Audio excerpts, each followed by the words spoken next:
ഉസ്താദ് മരിച്ചു കിടന്നപ്പോഴാണ് പള്ളിയിലെ സെക്രട്ടറി പറഞ്ഞത്, കോയ ഉസ്താദിന്റെ മയ്യത്ത് കണ്ടപ്പോൾ എനിക്ക് മരിക്കണമെന്ന് കൊതി തോന്നിപ്പോയി. അങ്ങനെയുള്ള പണ്ഡിതന്മാരൊക്കെ വളരെ കുറവാണ്. എന്റെ ഉസ്താദിന്റെ മയ്യത്തിന് അനുശോചനം വന്നപ്പോൾ തോട്ടക്കാട്ടുകാരുടെ പ്രസിഡന്റ് പറഞ്ഞു, കോയ ഉസ്താദിന്റെ മയ്യത്ത് കണ്ടപ്പോൾ എനിക്ക് മരിക്കാൻ കൊതി തോന്നിപ്പോയി. ഒരാൾ മരിച്ചു കിടക്കുന്നുണ്ട്, അപ്പൊ ജീവിച്ചിരിക്കുന്ന ആൾക്ക് കൊതിയാവും. പൂന്തറപ്പളയിന് വലിയ വരുമാനമൊന്നുമില്ല. അപ്പോ ഉസ്താദ് എല്ലാ വർഷവും കലണ്ടർ അടിക്കും. വിൽക്കാൻ വേണ്ടി മുത്തലിങ്ങളെ പറഞ്ഞു. ഞാനും എന്നൊരു സുഹൃത്തുണ്ടോ വട്ടപ്പാറ മനുഷ്യ, നിങ്ങളുടെ മഹലുകാരൻ, ഞങ്ങൾ രണ്ടുപേരും കൂടെ വന്നു. വേക്കൽ പള്ളി വലിയ സമ്പന്നരുടെ പള്ളിയാന്നാകട്ടെ, അന്ന് ആദ്യമായിട്ട് ഞാൻ വേക്കപ്പള്ളിയിൽ പള്ളിക്ക് എന്റെ ദറസിൽ എനിക്കടക്കമുള്ള കുട്ടികൾക്ക് ഭക്ഷണത്തിന് വേണ്ടി ഒരു ജുമൈക്കുമ്പ് പ്രസംഗിച്ചു. രക്ഷ കലണ്ടർ തരാം. സംഭവം നടക്കുന്നത് വേക്കൽ പള്ളിയിലാണ്, ജുമാത്തുള്ളിയിൽ. ആയിരിക്കുന്നത് പ്രസംഗിച്ച് ഞാൻ മരണത്തെ കുറിച്ച് പറയാം. അവരെ കപ്പണി പറഞ്ഞാലേ കായ് വിട്ടുപോയി. അങ്ങനെ പ്രസംഗം ചൂട് പിടിച്ചു. അന്നെ മീശ പൊടിച്ചിട്ടില്ല. പ്രസംഗിച്ചുകൊണ്ടിരിക്കുമ്പോ ഒരു മണിയായി. അപ്പൊ പെട്ടെന്നൊരു ശബ്ദം, ആളുകളുടെ ഇടയിൽ ആരോ പറഞ്ഞു പള്ളിയുടെ പ്രസിഡന്റ് ആണ്. ഞാൻ പറഞ്ഞു ഇത് എന്തൊരു മനുഷ്യനാണ്. ഞാൻ പേടിച്ച് പറച്ചവിടെ ഇരുന്നു കഴിഞ്ഞപ്പോ എനിക്ക് ആ മനുഷ്യനോട് ഭയങ്കര ദേഷ്യം തോന്നി. നിങ്ങൾ എന്തൊരു അഹങ്കാരി, പ്രസംഗിച്ചോണ്ടിരിക്കുന്നു, എല്ലാരും നിസ്കാരം കഴിഞ്ഞ് ഇറങ്ങിയിട്ട് ആ മനുഷ്യൻ തന്നെ എന്നെ വിളിച്ചോണ്ട് പോയിട്ട് എല്ലാവരോടും പറഞ്ഞു, ഇത് കോയ ഉസ്താദിന്റെ പള്ളിയിൽ നിന്ന് വന്ന കുട്ടികളാണ്, എല്ലാവരും പൈസ കൊടുക്കുന്നത്. പൈസയൊക്കെ വാങ്ങിച്ചു തന്നു. നേരെ വിളിച്ച് വീട്ടിൽ കൊണ്ടുപോയി ഭക്ഷണം തന്നതിന് ശേഷം 2000 രൂപ എടുത്ത് വന്നിട്ട് പറഞ്ഞു, ഉസ്താദിനോട് ദുആ ചെയ്യാൻ പറഞ്ഞു. മുൻകൂടി മാനേജരാണ്. അപ്പൊ ഞാൻ ആളുകളോട് ചോദിച്ചു, ആരായി ആളെ മക്കളാണ് എന്നോട്. അള്ളാഹുദത്തിനെ കബറിന്റെ വിശാലമാക്കി കൊടുത്തു. ഏതായാലും 18 വർഷം മുമ്പ് ആ മനുഷ്യൻ എന്ന 2000 രൂപയുടെ പ്രതിഫലം അദ്ദേഹം മണ്ണിൽ കിടക്കുമ്പോ ഇത്രയും പേര് ആമീൻ പറഞ്ഞു അല്ലേ. അപ്പൊ അങ്ങനെ ഞാൻ വേക്കൽ പ്രസംഗിച്ചിട്ടുണ്ട്. ഇതാരും അറിയാത്ത ഞങ്ങൾ മാത്രം അറിയുന്ന സീക്രട്ട്. അദ്ദേഹം മരിച്ചു പോയി ജീവിച്ചിരിക്കുന്ന ആൾ ഞാനും ഉള്ളു. അള്ളാഹു നമ്മളെ നന്നാക്കി തരട്ടെ. എന്നാൽ ഈ മനുഷ്യ പിശാചിനെതിരെ അതുകൊണ്ട് ജീവിതത്തിൽ ലാ ഇലാഹ ഇല്ലല്ലാഹ് പറഞ്ഞ് നമ്മൾ മരിക്കുന്ന സമയത്ത് പറ്റൂല.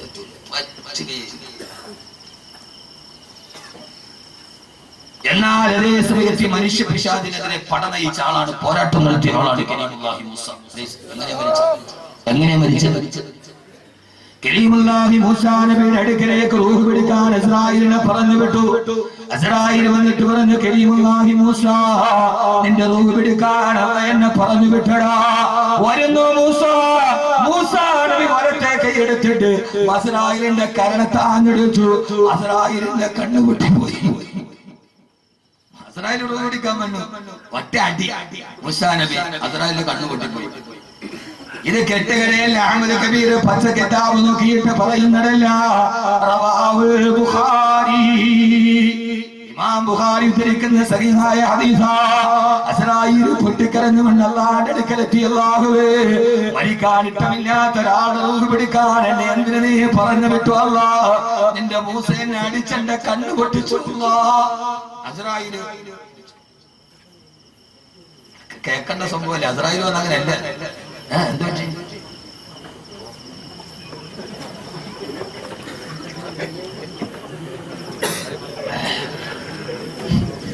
ഇങ്ങോട്ട് നോക്ക്. ഞാനൊരു മറുപടി പറഞ്ഞില്ല, പറഞ്ഞ ശരിയാവില്ല. ഇന്നോ അസ്രായീൽ അലൈഹിസ്സലാത്തു വസ്സലാം അല്ലാഹുവോട് പറഞ്ഞു, അല്ലാഹുവേ, ഇനി ചിരിക്കാൻ സമയമില്ല, വിഷയം. അല്ലാഹുവേ, മരിക്കാൻ ഇഷ്ടമില്ലാത്ത ഒരാളെടുത്ത് എന്നെ എന്തിനു പറഞ്ഞു വിട്ടു അല്ലാഹു? അടിച്ചിട്ട് എന്നെ കണ്ണു പൊട്ടിട്ടു. അല്ലാഹ് പറഞ്ഞു, അസ്രായീലെ, ഇത് കെട്ടുകഥയില്ല. റവാഹുൽ ബുഖാരി. അസ്രായീലെ, എന്റെ മൂസ അല്പം ദേഷ്യക്കാരനാണ്. മൂസായോട് പോയൊരു കാര്യം പറയും, ഇച്ചിരി മാന്യമായിട്ട് തന്മയത്വത്തോടെ പറയണം. അല്ല, എന്റെ മൂസ ഇങ്ങനെയൊക്കെ പറയും. എന്റെ മൂസയാണ്. ഒറ്റയടിക്ക് ഒരാളെ കൊന്ന ആളാണ് എന്റെ മൂസ. ഒറ്റയടിക്ക് ഒരാളെ കൊന്ന ആളാണ് എന്റെ മൂസ. അപ്പൊ മൂസയോട് പറയുമ്പോ, ഒറ്റയടിക്ക് ഒരാളെ കൊന്ന ഒരാൾ ഇന്ത്യയിൽ ഇപ്പോഴും ജീവിച്ചിരിപ്പുണ്ട്. നിങ്ങൾ ആഴ്ച മംഗളം വായിച്ചാൽ മതി.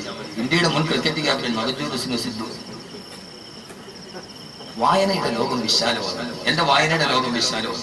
വായിക്കണം. അത് മുത്തല്യങ്ങളോട് ഞാൻ പറയുന്നത് ഉപദേശിക്കുകയല്ല. ഇനി നമ്മൾ കാലഘട്ടത്തോട് പ്രബോധനം നടത്തേണ്ടത്. വായിക്കണം, നന്നായി വായിക്കണം. അള്ളാഹു ബോധം തരട്ടെ.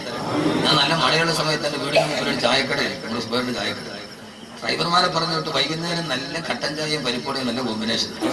ഡ്രൈവർമാർ വാങ്ങിച്ചുകൊണ്ട് വരും. പക്ഷെ പരിപ്പോടം തിന്നുന്നതിന് മുമ്പ് പൊതിഞ്ഞ പേപ്പർ വായിച്ചിട്ടേ ഞാൻ പരിപ്പോടം തിന്നുള്ളൂ. ചിലപ്പോൾ എനിക്ക് വാങ്ങി പറയാൻ എന്തെങ്കിലും ആ പഴയ പേപ്പറിൽ വായിക്കണം. വായിച്ചാലും വളരും, വായിച്ചില്ലെങ്കിലും വളരും. വായിച്ചാൽ വിളയും, വായിച്ചില്ലെങ്കിൽ വളയും. കുഞ്ഞിന്റെ വശം എങ്ങനെയായാലും വായിച്ചാലും യഥാർത്ഥത്തിൽ സഹോദരങ്ങളെ വായന. മൂസ അടിച്ചു, ഒറ്റയടിക്കൊരാളെ കൊന്നാളാണ് മൂസ. അതുകൊണ്ട് സാവധാനത്തിൽ പോയി പറഞ്ഞു. അസ്രായീൽ അലൈഹിസ്സലാത്തു വസ്സലാം തിരിച്ചു വന്നു. അല്ലാഹുവോട് പറഞ്ഞു, മൂസാ നബിയോട് പറഞ്ഞു, മൂസ അല്ലാഹ് എന്നെ പറഞ്ഞു വിട്ടതാണ്, നീ സമ്മതിക്കുമെങ്കിൽ നിന്റെ റൂഹ് പിടിക്കാം. മൂസാ നബി പറഞ്ഞു, റൂഹ് പിടിച്ചോ, എനിക്ക് പ്രശ്നമില്ല. പക്ഷേ എനിക്ക് ബൈത്തുൽ മുഖദ്ദസിന്റെ ഭാഗത്തേക്ക് പോകണം. അവിടെ വെച്ച് എന്റെ റൂഹ് പിടിക്കാം അസ്രായീൽ. എനിക്ക് ബൈത്തുൽ മുഖദ്ദസിന്റെ ഭാഗത്തേക്ക് പോകണം. മരിക്കുന്ന ഒറ്റ ആഗ്രഹമുള്ള മൂസാ നബിക്ക് ബൈത്തുൽ മുഖദ്ദസിന്റെ ഭാഗത്തേക്ക് പോകണം. മൂസാ നബി നടന്നു. ബൈത്തുൽ മുഖദ്ദസിലേക്ക് പോകുന്ന വഴിക്കാണ് കരീമുല്ലാഹി മൂസാ നബിയുടെ ഖബർ. ഞാൻ സിയാറത്ത് ചെയ്തിട്ടുണ്ട്. അല്ലാഹു പോകാൻ തൗഫീഖ് നൽകട്ടെ. അല്ലാഹു പോകാൻ തൗഫീഖ് നൽകട്ടെ. എന്താ മൂസാ നബി ബൈത്തുൽ മുഖദ്ദസിലേക്ക് പോകുന്ന ഭാഗത്ത് തന്നെ എനിക്ക് മരിച്ച് ഖബറടക്കണമെന്ന് പറയാൻ കാരണം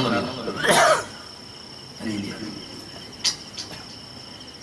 എന്റെ ഒരു പ്രശ്നം, ഞാൻ ഒരു വിഷയം പറയാൻ നീട്ടി പരത്തി വിശാലമായിട്ട് പറയാതെ പോയാൽ മനസ്സിനൊരു തെളിവെടുക്കും. എന്താണെന്നറിയില്ല. മൂസാ നബിക്കറിയാം അതിനെയാണ് വരാനിരിക്കുന്നത്.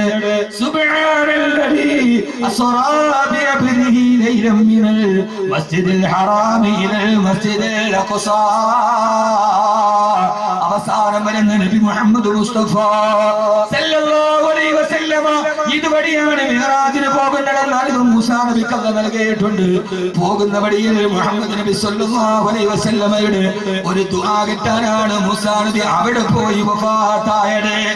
അല്ലാഹുവിന്റെ റസൂൽ പറഞ്ഞല്ലോ, പോയ വഴിക്ക് ഞാൻ അവിടെ ഇറങ്ങി. റഅയ്തു മൂസാ മുസല്ലിയൻ ഫീ ഖബരിഹി. ആ സമയത്ത് മൂസാ നബി ഖബറിന്റെ ഉള്ളിൽ കൈകെട്ടി നിസ്കരിക്കുകയാ.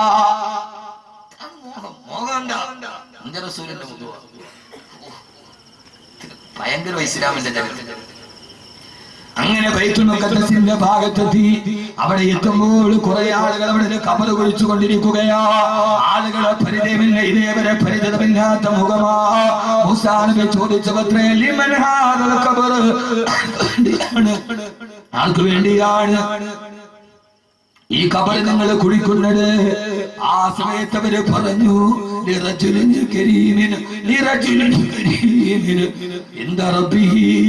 അല്ലാഹുവിന്റെ അടുക്കൽ മാന്യനായ പുരുഷന് വേണ്ടിയാ. അല്ലാഹുവിന്റെ അടുക്കൽ മാന്യനായ പുരുഷന് വേണ്ടിയാണ് ഞങ്ങളിത് കുഴിക്കുന്നതെന്ന് പറഞ്ഞു. ആരാ കുടിക്കുന്നത്? മനുഷ്യരല്ല, അല്ലാഹുവിന്റെ മലക്കുകളാണ് ഖബർ കുഴിക്കുന്നത്. ആ മലക്കുകൾ പറഞ്ഞു, അല്ലാഹുവിന്റെ അടുക്കൽ മാന്യനായ ഒരു ചെറുപ്പക്കാരനുണ്ട്. ആ ചെറുപ്പക്കാരന് വേണ്ടിയാണ് ഖബർ കുഴിക്കുന്നത്.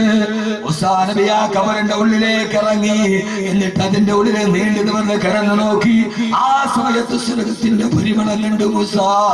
സ്വർഗത്തിന്റെ വിരിപ്പ 6 അടി മണ്ണിന്റെ ഉള്ളിൽ കണ്ടു മൂസാ അലൈഹിസ്സലാത്തു വസ്സലാം.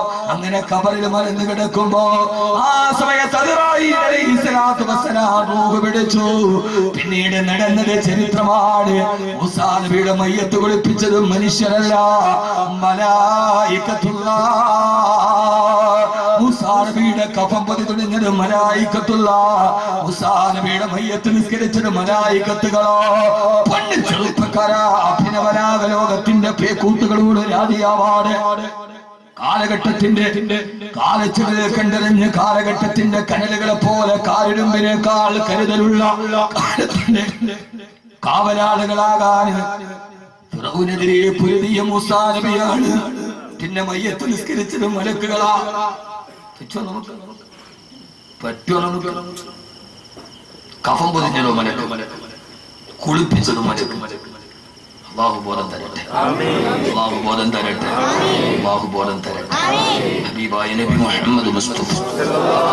രണ്ടാമത്തെ ശത്രു മനുഷ്യ പിശാച്. പോരാടിയാൽ ഏറ്റവും നല്ല മരണം കിട്ടും. ഇനി എത്ര വേണം പറയാം? ഉദാഹരണം അവസാനത്തെ പറയാം. അവസാനത്തെ ഹബീബായ നബി മുഹമ്മദ് മുസ്തഫ. മറുഭാഗത്ത് മനുഷ്യ പിശാചാര, മറുഭാഗത്ത് മനുഷ്യ പിശാചാര.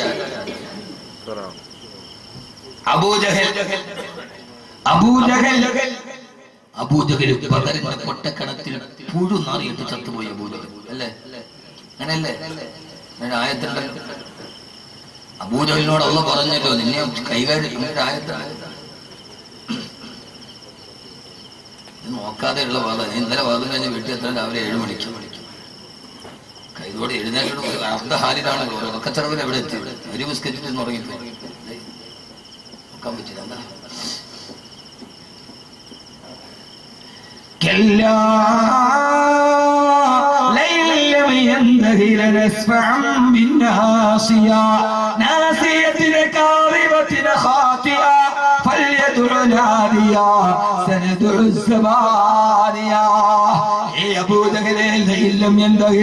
നിന്റെ തമ്മാടിത്തരം നിർത്തിയില്ലെങ്കിൽ, നിന്റെ ഈ തമ്മാടിത്തരം നിർത്തിയില്ലെങ്കിൽ നിന്റെ മൂക്കിലിന്റെ ഈ കുടുമയിൽ പിടിച്ചിട്ട് നിന്നെ ഞാൻ വലിച്ചെറിയും. അബൂജഹലേ, നിന്റെ ഈ മുടിക്കെട്ടിൽ പിടിച്ചിട്ട് ഞാൻ വലിച്ചെറിയൂടാ.